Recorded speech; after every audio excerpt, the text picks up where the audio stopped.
Noite, irmãos, a graça e a paz do Senhor Jesus seja convosco. As crianças podem se dirigir ao local onde então ouvirão também da palavra do Evangelho. E nós aqui continuaremos nossa série no profeta Amós, agora versículo 9. Capítulo 9, gente, falei versículo. Amós, capítulo 9, versículos de 1 a 10. Amós 9, de 1 a 10. Abaixa um pouquinho.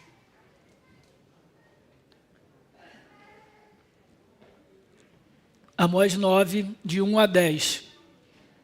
Vi o Senhor que estava em pé junto ao altar e me disse: fere os capitéis, estremecerão os umbrais, e faze tudo em pedaços sobre a cabeça de todos eles.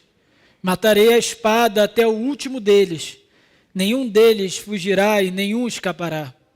Ainda que desçam ao mais profundo abismo, a minha mão os tirará de lá. Se subirem ao céu, de lá os farei descer. Se esconderem no cimo do Carmelo, de lá buscá-lo-eis e de lá os tirarei. E se dos meus olhos se ocultarem no fundo do mar, de lá darei ordem à serpente e ela os morderá. Se forem para o cativeiro diante dos seus inimigos, ali darei ordem à espada e ela os matará. Porei os olhos sobre eles para o mal e não para o bem. Porque o Senhor dos exércitos, é o que toca a terra e ela se derrete. E todos os que habitam nela se enlutarão. Ela subirá toda como o Nilo e abaixará como o rio do Egito. Deus é o que edifica as câmaras no céu, e a sua abóbada fundou na terra. É o que chama as águas do mar e as derrama sobre a terra. Senhor é o seu nome. Não sois vós para mim, ó filhos de Israel, como os filhos dos etíopes, diz o Senhor. Não fiz eu subir a Israel da terra do Egito, e de Caftor os filisteus, e de Quir os sírios?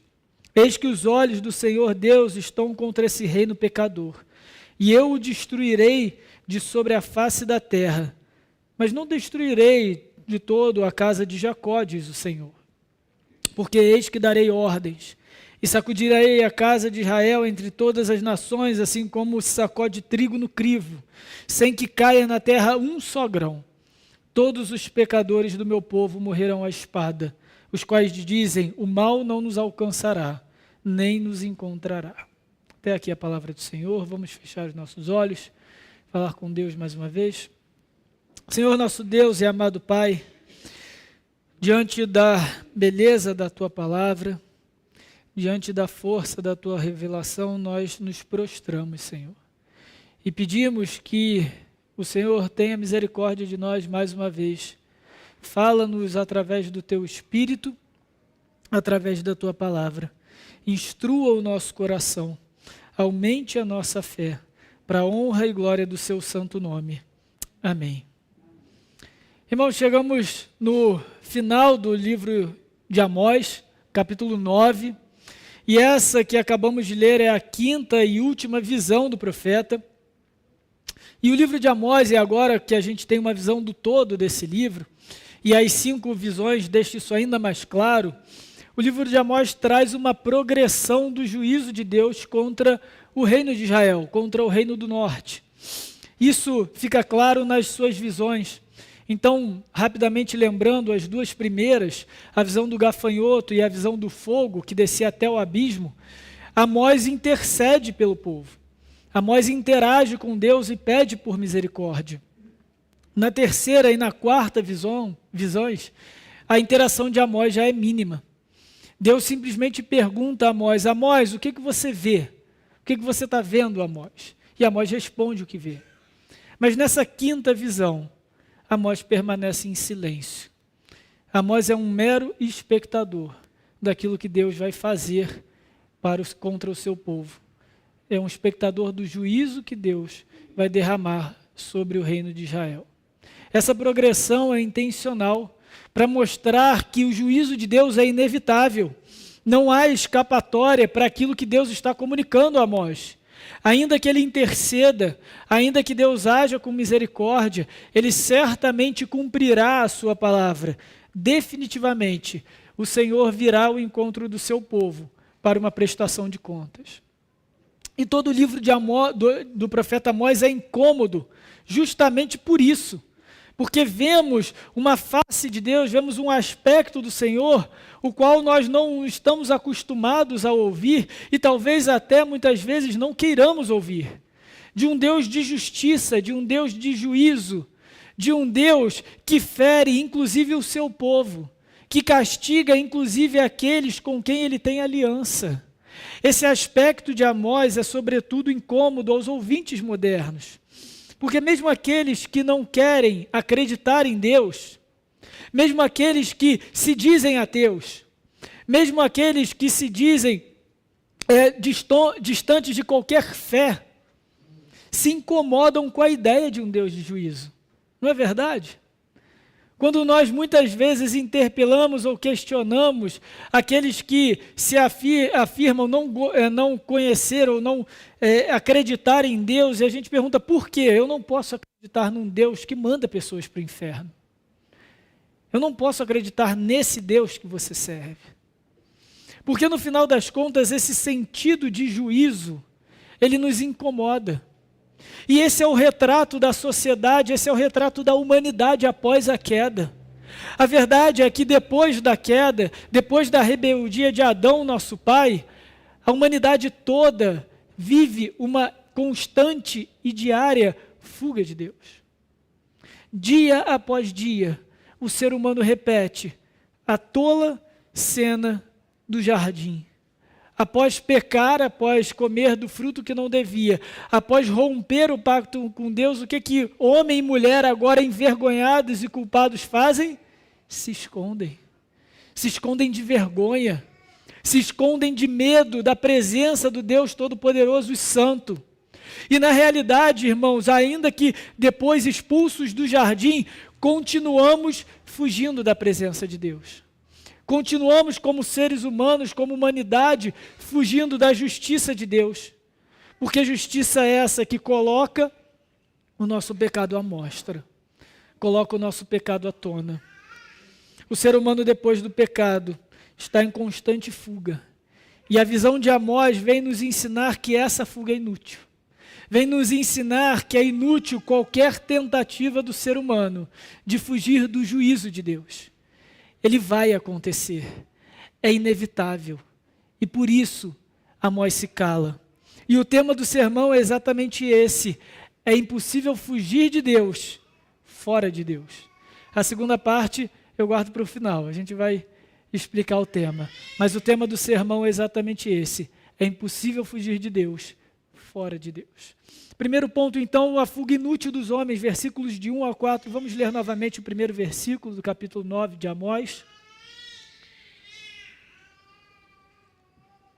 Viu o Senhor que estava em pé junto ao altar e me disse: fere os capitéis, estremecerão os umbrais, e faze tudo em pedaços sobre a cabeça de todos eles. Então aqui, irmãos, Amós provavelmente vê o templo em Betel.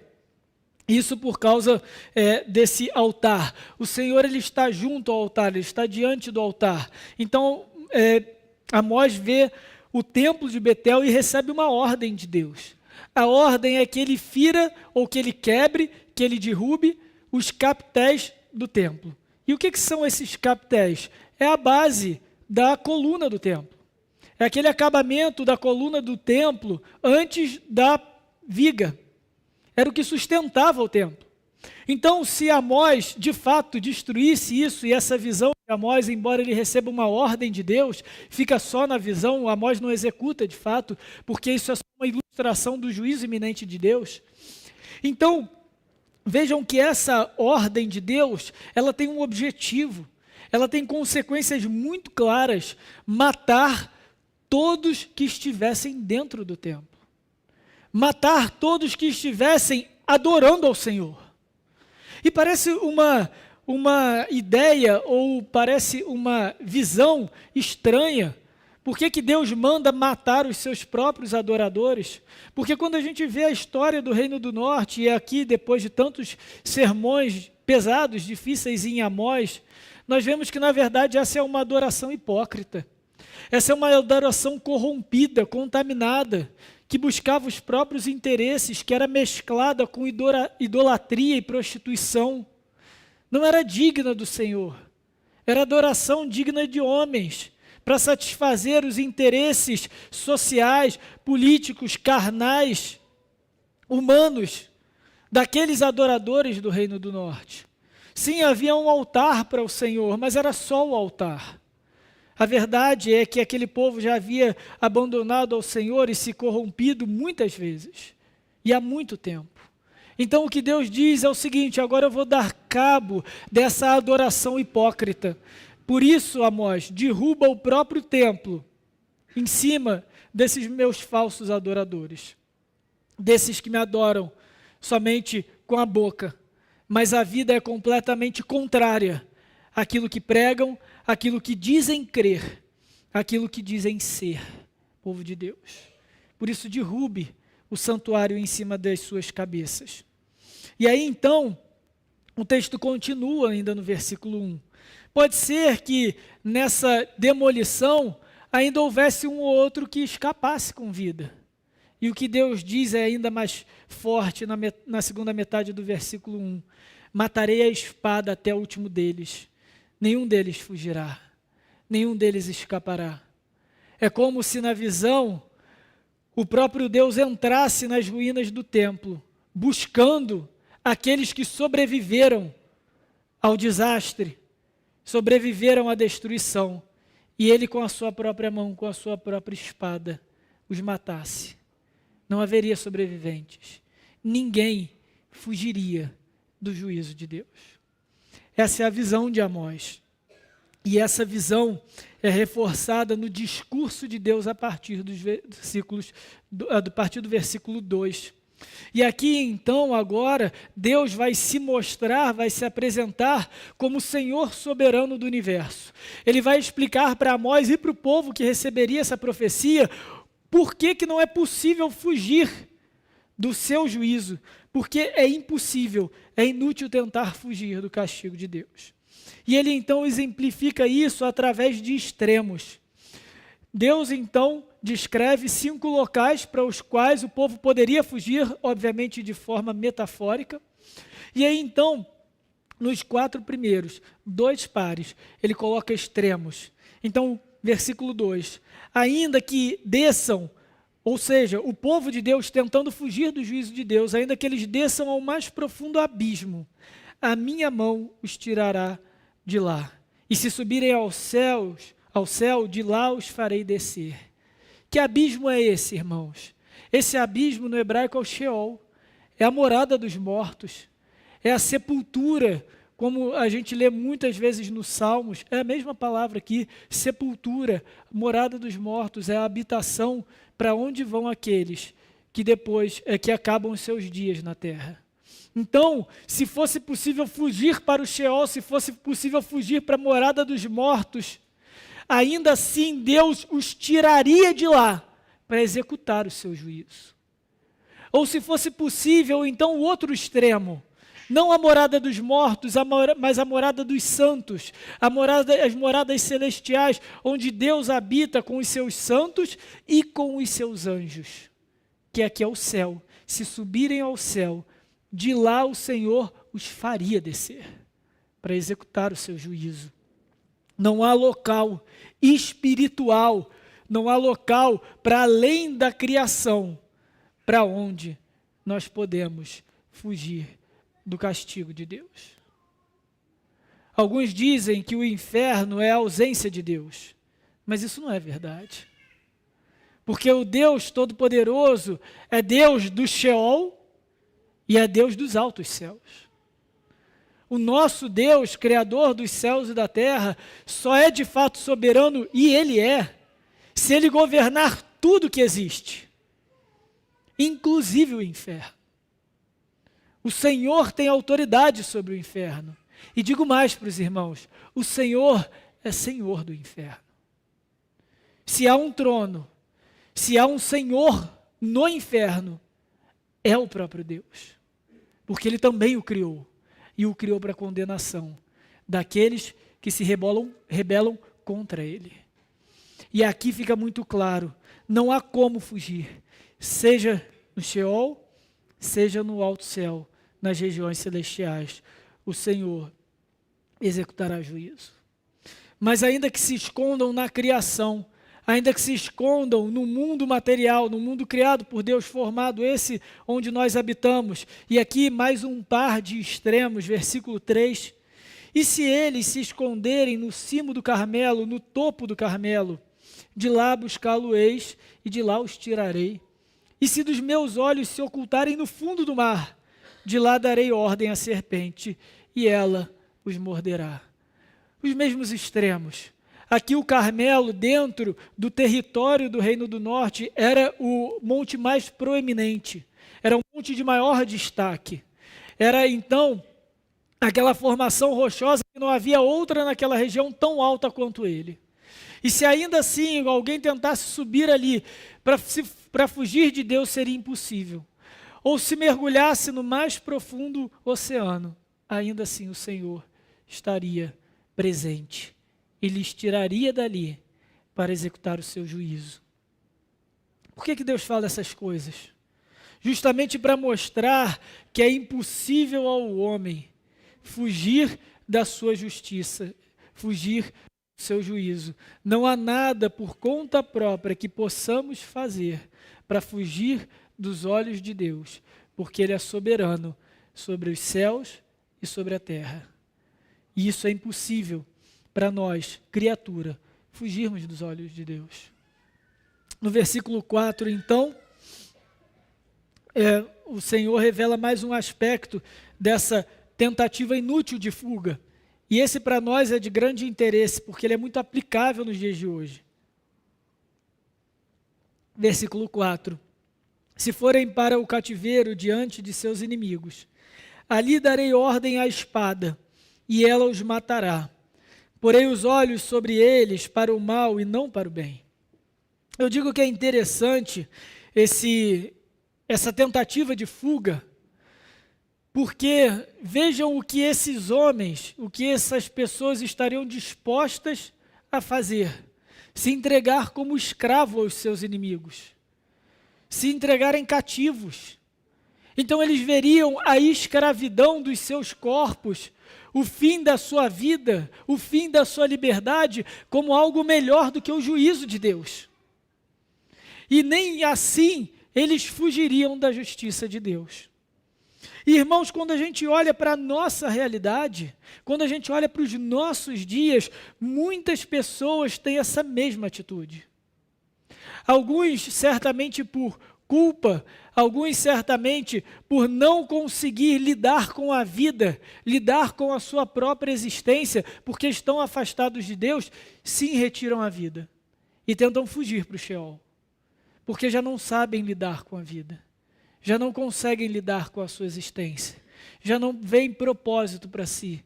Então sim, ainda há aqueles que tentam fugir para o Sheol. Mas não é possível fugir para os céus e para os montes ou para o fundo do mar, isso é só uma metáfora. Mas ainda há muitos nos nossos tempos que tentam fugir para o cativeiro do pecado, para o cativeiro de vícios, para o cativeiro de práticas que são contra o Senhor, simplesmente para não lidarem com a realidade de que Deus existe e de que Ele está exigindo contas de todos nós. Na realidade, a nossa geração e todas as gerações depois de Adão, todo ser humano vive em fuga, como eu falei. E essa fuga nada mais é do que se colocar cativo a outras coisas para não lidar com o juízo de Deus. E a gente vê inúmeros exemplos na vida prática, na vida cotidiana. A gente tem as distrações da tecnologia, a gente tem uma infinidade de conteúdos completamente rasos, completamente superficiais, mas que nos sugam, que nos esgotam, que nos tiram da realidade presente. E passamos horas ali consumindo nada, simplesmente porque precisamos de distração para os nossos problemas. Precisamos de distração para o nosso pecado, porque não conseguimos lidar com aquilo que precisamos lidar. E então fugimos para distrações vãs, para distrações superficiais, para distrações tolas. Não é à toa que mundos virtuais, que realidades virtuais, que mundos imersivos, experiências imersivas se multiplicam cada vez mais. E já repararam a loucura dos nossos dias? As pessoas criam mundos virtuais, realidades virtuais, avatares, personagens, para criarem novas vidas e perdem a sua vida por uma vida que não é vida. Gastam o seu tempo em mundos que não são mundo, tendo relacionamentos que não são relacionamento. Porque a realidade lhes pesa, porque a realidade não lhe é suficiente, ou porque há algo na sua existência que você não quer lidar, que você não quer encarar. Então é muito melhor eu criar um novo mundo para mim, um avatar, uma realidade paralela onde eu me escondo, onde eu sou anônimo, onde eu tenho o controle e caso fuja do meu controle não tem problema, é só eu excluir a conta e começar tudo de novo. Porque eu não consigo lidar com a minha realidade, com quem eu sou.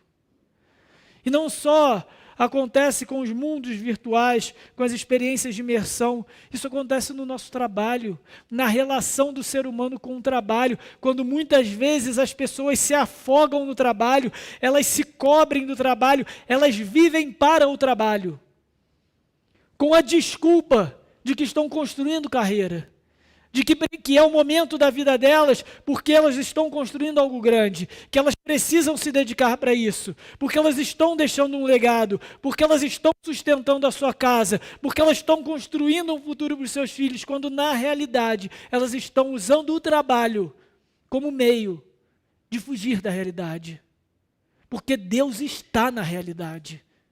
Eu quero que isso fique muito bem claro para os irmãos. Deus está na realidade. E todas as vezes que tentamos fugir da realidade, de uma maneira ou outra, nós estamos tentando fugir do Senhor. Porque algo em nós não está tratado, algo em nós não está bem resolvido com o Senhor. E então criamos narrativas de fuga. É com a tecnologia, é com o conteúdo, é com o trabalho, são com os prazeres mundanos. Então são os vícios de todas as naturezas que os irmãos podem imaginar. E porque pessoas se expõem a esses vícios, que certamente são destrutivos. Todo mundo sabe que os vícios são destrutivos. Todo mundo sabe que os ídolos corrompem e consomem os seus próprios adoradores. Mas ainda assim as pessoas insistem em flertar com o pecado. Insistem em trazer para a sua vida a maldição. Por quê? Fuga da realidade. Porque Deus está na realidade. E não se iludam, irmãos. Até na religiosidade falsa, na religiosidade morta, nós podemos fugir de Deus. Até dentro da igreja nós podemos fugir de Deus. Quando a nossa relação com a igreja, quando a nossa relação com Deus é reduzida a práticas religiosas, é reduzida a rituais, é reduzida às nossas emoções, é reduzida à repetição, é reduzida a rezas, é reduzida a preces, é reduzida a obras de caridades, é reduzida a tudo que fazemos, simplesmente para não lidar com a realidade. E nós então fugimos de Deus, servindo a Deus, ou dizendo que servimos a Deus. Religiosidade morta era exatamente o que acontecia no Reino do Norte.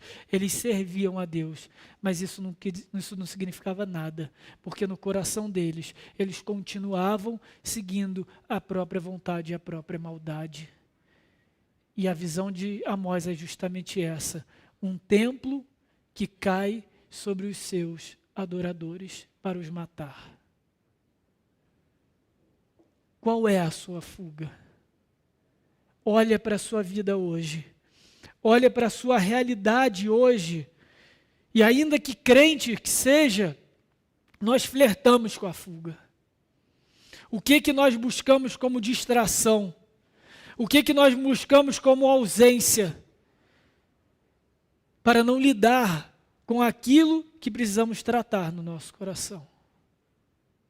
E se você não é cristão, e se você não crê em Cristo, olha para a sua vida e vê se não é uma vida de cansaço, de fadiga, de sobrecarga. Porque quem sempre foge, nunca descansa. Não pode descansar. Não pode descansar. Está sempre em fuga. Está sempre fugindo da realidade. E o Senhor está na realidade. Não é possível fugir do Senhor. E a visão de Amós deixa isso muito bem claro. E entendo eu que é intencional da parte de Deus o contraste da visão de Amós com o salmo que vimos na liturgia, o Salmo 139. Eu peço que os irmãos abram mais uma vez no Salmo 139, versículo 7.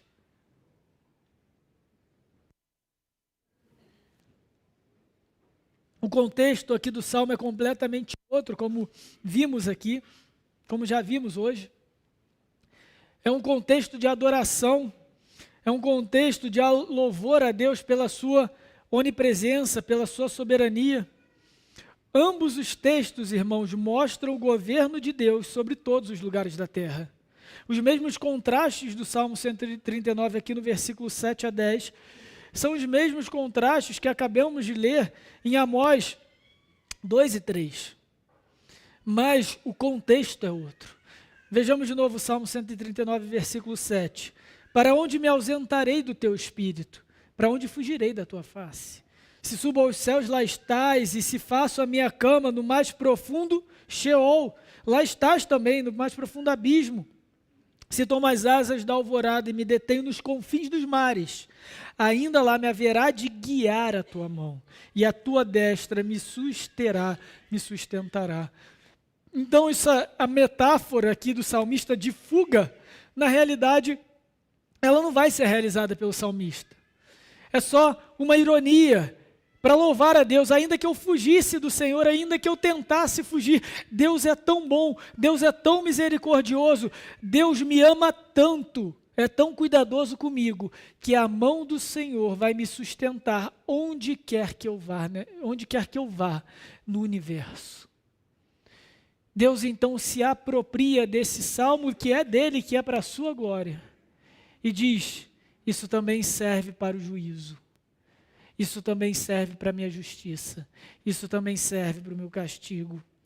A verdade é que não há local, seja para Amós, seja para o salmista, para onde podemos fugir da presença de Deus.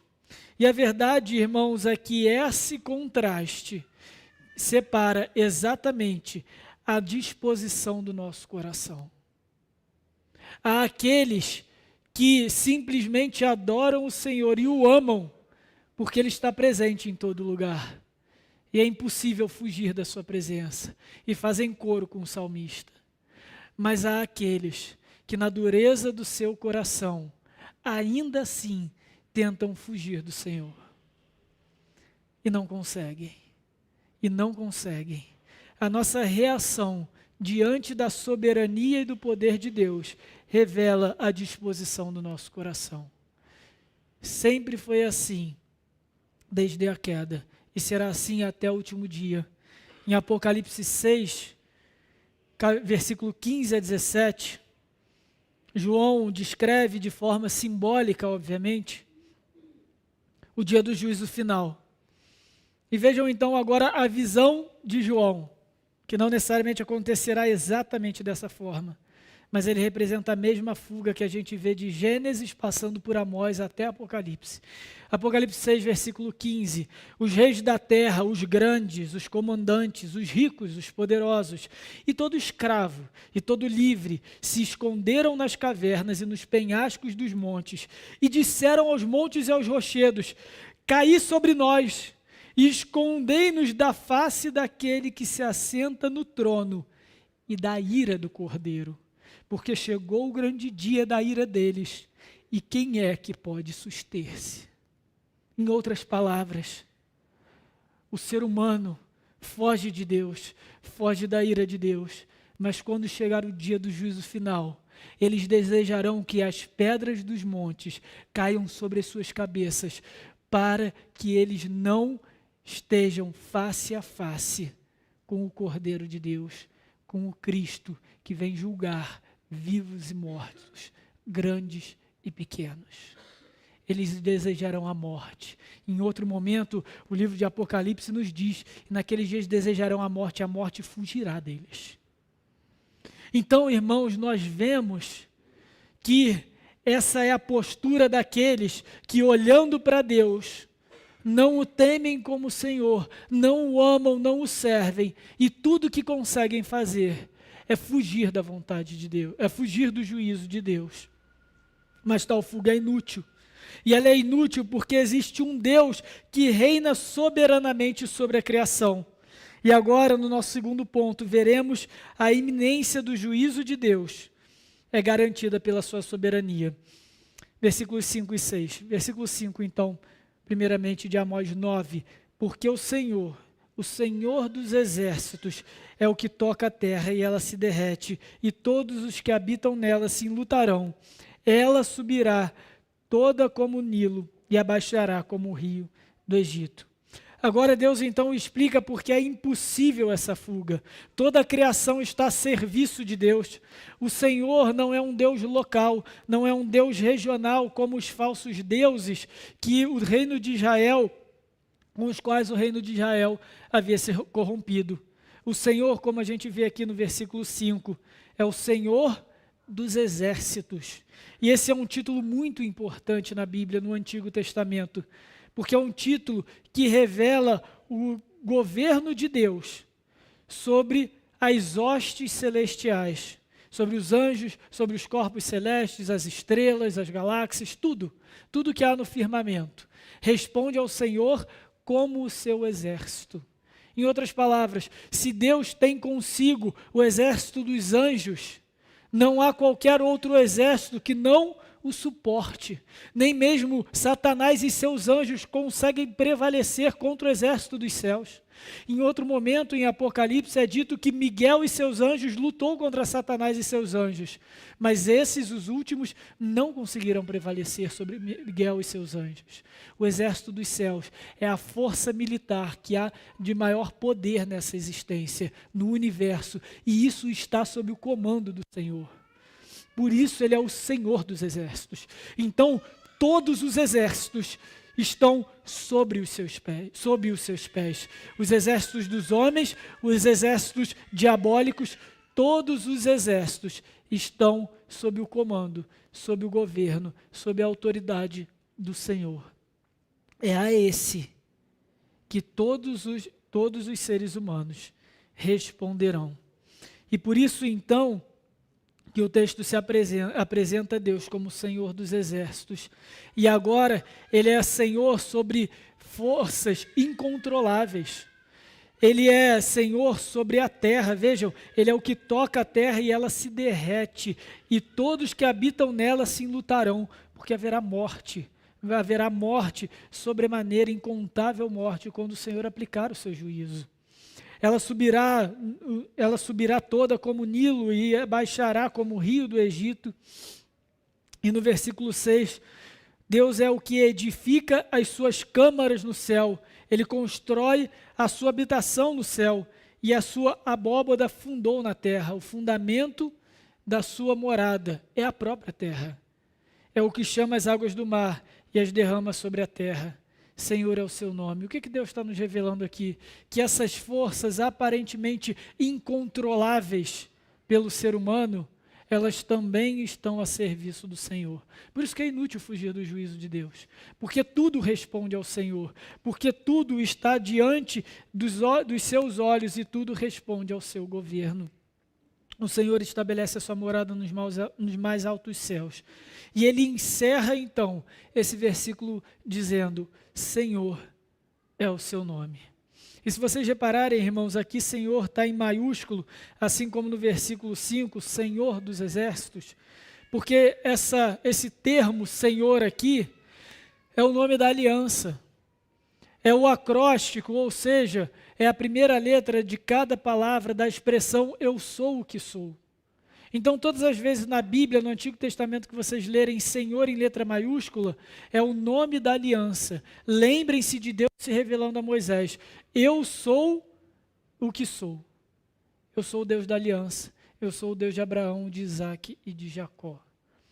E porque Ele é o Deus da aliança, que a palavra dele é confiável, e é porque é o Deus da aliança que Ele é soberano. Ele não vai deixar de executar o seu juízo, porque Ele é o Senhor. Ele não pode negar a si mesmo, Ele não pode negar quem Ele é, Ele não pode negar o seu poder, Ele não pode negar os seus atributos, Ele não pode negar a sua justiça. Por isso que ela virá sobre o seu povo. Por isso que ela virá. E é inútil que esses homens fujam do Senhor ou tentem fugir do Senhor. O ser humano tenta de todas as maneiras negar a existência de Deus, mas essa negativa é inútil. É inútil negar a presença soberana daquele que persegue a todos, daquele que está presente em todos os lugares, daquele que governa todas as forças. É inútil, irmãos, é inútil. Então, se toda fuga é inútil, e Deus reina soberanamente sobre a criação, e aqui é uma palavra de juízo contra o povo de Deus, o que vai acontecer de Israel? O que vai acontecer do povo da aliança? Aquele que um dia recebeu, através de Abraão, as promessas de que todas as famílias da terra seriam abençoadas em Abraão. E agora a gente vê 9 capítulos, 5 visões de juízo, de destruição, de calamidade, de que é inútil fugir da ira desse Deus. A pergunta então que devemos fazer é: o que acontece com Israel? Eles poderiam primeiro se iludir que por serem descendentes de Abraão, o juízo de Deus nunca chegaria a eles. Mas todo o livro de Amós e outros profetas, como Ezequiel, por exemplo, vão lembrar o povo de Deus que não é porque eles são descendência de Abraão, não é porque eles são de forma sanguínea povo de Deus, que isso os exime do castigo de Deus, que isso os livra da ira de Deus.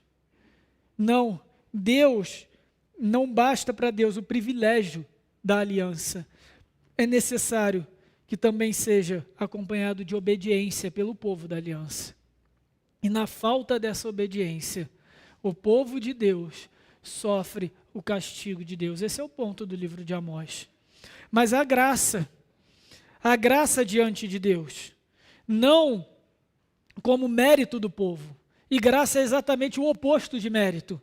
É a ação de Deus, é o movimento de Deus em direção àqueles que não podem salvar a si mesmos, que não podem fugir do seu juízo, mas também são incapazes de obedecê-lo. São incapazes de permanecerem firmes com o Deus da aliança e diante de si então encontram apenas o Senhor dos exércitos. E esse é o último ponto do nosso sermão, a graça salvadora de Deus. Versículo 7. Não sois vós para mim, ó filhos de Israel, como filho dos etíopes, diz o Senhor. Não fiz eu subir a Israel da terra do Egito e de Caftor, os filisteus e de Quiro, os sírios? Eis, versículo 8, eis que os olhos do Senhor Deus estão contra este reino pecador, e eu o destruirei de sobre a face da terra, mas não destruirei de todo a casa de Jacó, diz o Senhor. Então o que Deus, antes de apresentar a sua graça, ele vai lembrar ao povo? Ele vai lembrar o seguinte: olha só, vocês não são diferentes dos etíopes. Sim, vocês são um povo da aliança. Vocês são filhos de Israel, ou seja, vocês são descendentes de Abraão, de Isaac e de Jacó. Mas vocês não são diferentes dos outros povos. Vocês não são especiais por causa disso. Eu tirei vocês do Egito, e é isso que ele quer dizer, fiz subir a Israel da terra do Egito. Sim, Deus libertou esse povo da escravidão do Egito, mas tantos outros povos ele trouxe à mesma terra. Ele fez, por exemplo, os filisteus saírem de Caftor e fez os sírios saírem de Quir. Ou seja, ele fez isso com outros povos com quem ele não tinha aliança. Em outras palavras, vocês não têm nada de especial, Israel. Vocês não são especiais por conta própria. eu fiz de vocês especiais.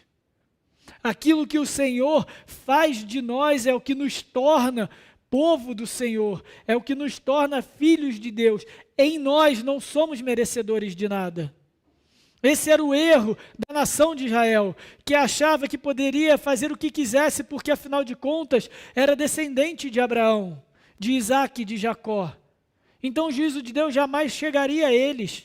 Esse foi o erro dos judeus, dos fariseus no tempo de Jesus, que achavam já que pensavam ter a salvação simplesmente porque eram filhos de Abraão, mas negaram a Cristo.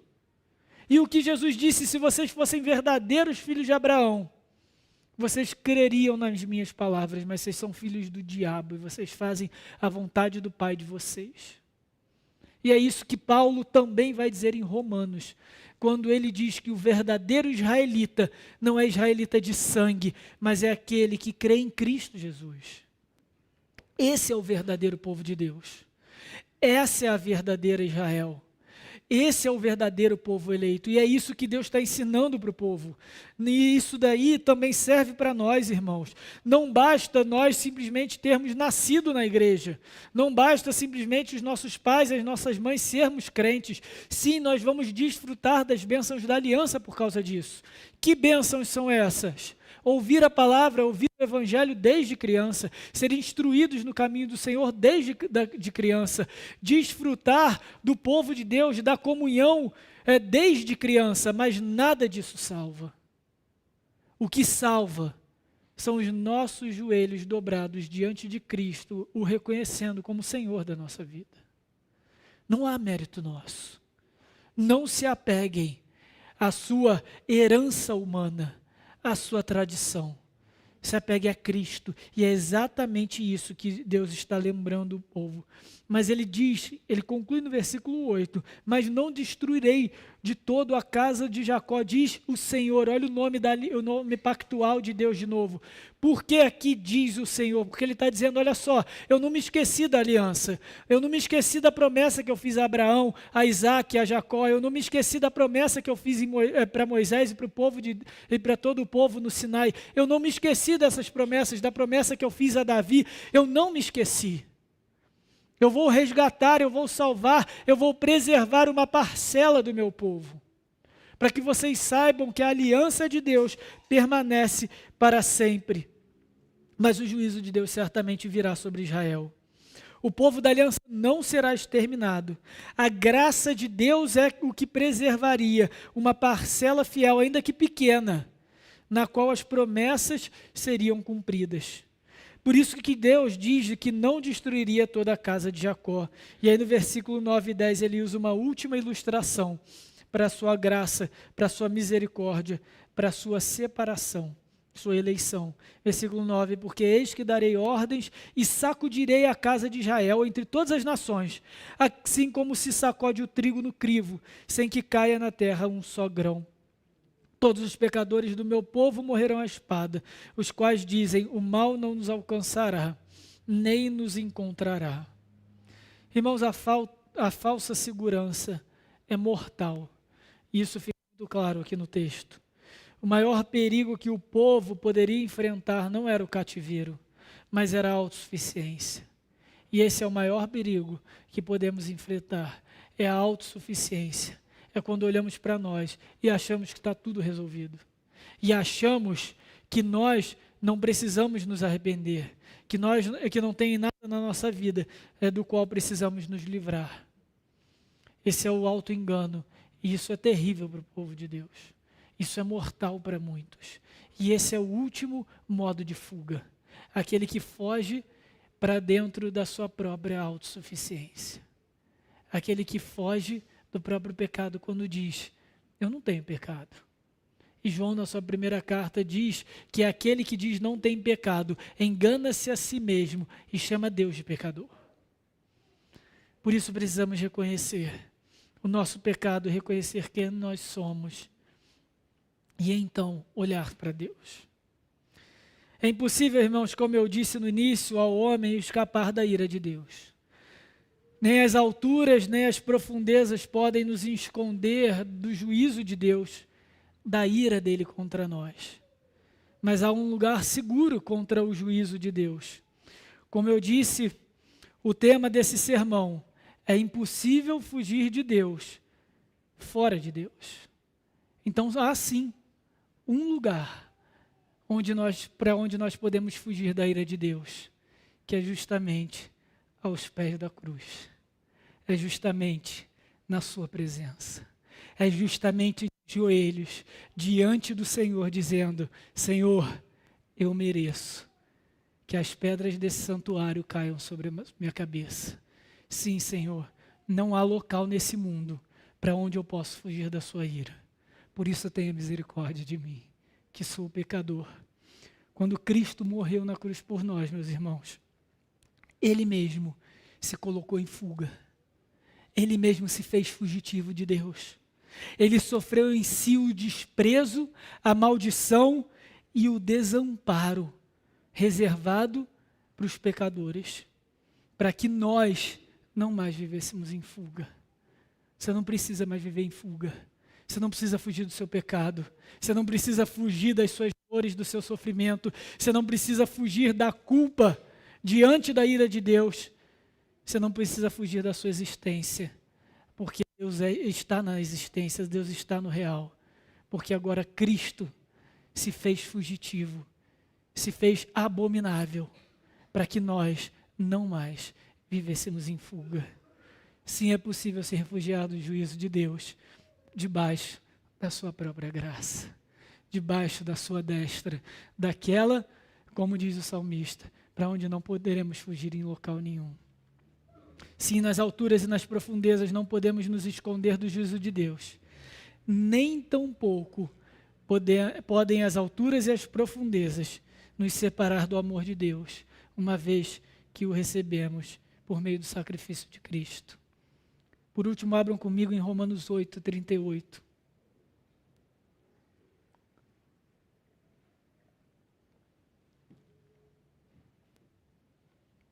Romanos 8, 38, então nós lemos: porque eu estou bem certo que nem a morte, nem a vida, nem os anjos, nem os principados, nem as coisas do presente, nem do porvir, nem poderes, nem a altura, nem a profundidade, nem qualquer outra criatura poderá separar-nos do amor de Deus, que está em Cristo Jesus, nosso Senhor.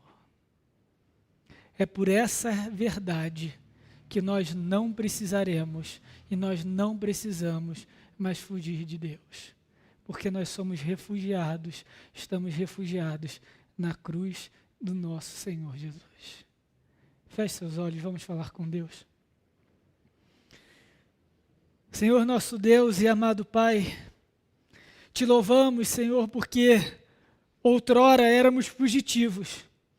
Outrora, Senhor, éramos errantes nessa terra, fugindo da Tua justiça, fugindo do Teu juízo, envergonhados diante do Senhor, diante dos outros, diante de nós mesmos, por causa do nosso pecado. Mas o Senhor nos resgatou, o Senhor nos encontrou com a Sua graça e o Senhor nos uniu a Cristo. E agora não somos mais fugitivos. Somos filhos do Senhor, fomos reconciliados pelo Senhor e agora vivemos sob a proteção eterna, constante e soberana do sangue de Cristo. Sim, hoje nós somos lavados pelo sangue do Cordeiro e por isso podemos corajosamente, ousadamente nos achegar a Ti, Senhor. Perdoa-nos, Pai, por todos os momentos, todas as vezes que ainda irrompemos em fuga, que ainda tentamos inutilmente fugir da Tua presença, fugir do nosso pecado, fugir até mesmo da Tua disciplina amorosa, Senhor. Perdoa-nos, Pai. Nos traga para perto de Si. Perdoa, nos enche do Espírito Santo de modo que tenhamos sempre a convicção do nosso pecado. Não permita que nós nos que nós busquemos o refúgio da autossuficiência. Não, Senhor. Nos livra da autossuficiência e nos ajuda, Senhor, a depender somente do Senhor Jesus, Pai. Obrigado, Pai, pela Tua graça, obrigado pela Tua morte na cruz, e reforça no nosso coração dia após dia essa verdade. E aqueles, Senhor, que me ouvem nesse momento, que ainda estão em fuga, Senhor, vá de encontro a eles e resgata-os para a Tua honra e para a Tua glória. Que eles reconheçam que não é possível fugir de Ti, que é inútil fugir de Ti. E que ainda no tempo presente, enquanto há tempo, eles se escondam debaixo da cruz de Cristo, para que não tenham que no dia do juízo final, esconder-se nas cavernas e buscar a morte. Essa é a nossa oração em nome de Cristo Jesus. Amém. Irmãos, e agora vós que não erais povo, mas agora sois povo de Deus, e que não tinhas alcançado misericórdia, mas agora alcançaste misericórdia, que a graça do Senhor Jesus Cristo, o Filho, sob a qual estamos protegidos e refugiados, que o amor de Deus, o Pai, que nos resgatou de uma vida de fuga, e o poder e as consolações do Espírito Santo, sejam sobre vós e todo o povo de Deus espalhado sobre a terra, hoje e para todo sempre. Amém. Amém, meus irmãos. Deus abençoe.